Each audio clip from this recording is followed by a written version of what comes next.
September 8th, 2009, just documenting the damage and things that are concerns in my camper.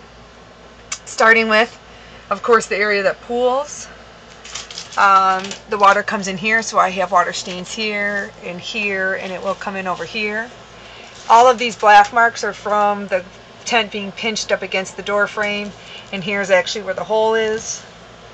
Going down to the left, you're going to see gouging in the side rail, and the bimini bars all have little gouges and nicks on them for not going into the box properly. All three actually have marks all over them. We have a slight gouge here in our strip that goes around the perimeter.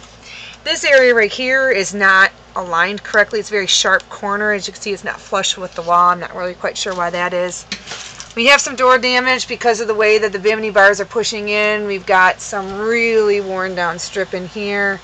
And when the camper closes, some of the rubber strip that comes down on top here, that goes across here, is actually torn from being pushed up against here improperly and here improperly.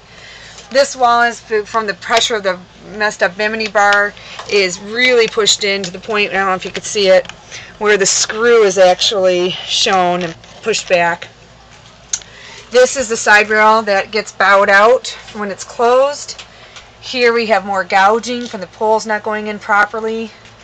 And all of the bimini bars have marks and gouges on them. This bimini bar in particular, the middle one, has a very long scratch gouge straight going all the way up, and it's still there, still there, still there, and stops about here. I don't know if it's because this is a weakened bimini or not.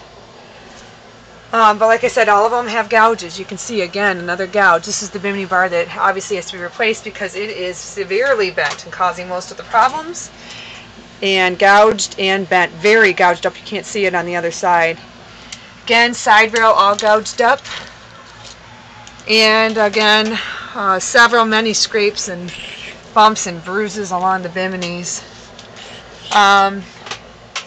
And for the most part, again, you can see from the canvas or the tent not going in properly, all of these black marks all over. This was what was here when we bought it, and they had told us it was like a grease type mark. They tried to clean it. So now we know it was because from the get-go this wasn't going in properly, but we were not aware of that when we bought it.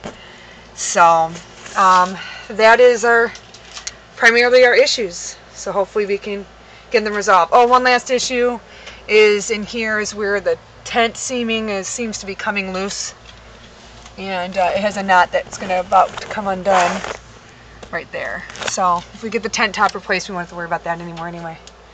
And that's our issues with our Quicksilver. Again, this is the wall that bows out when it's closed. It's not flush.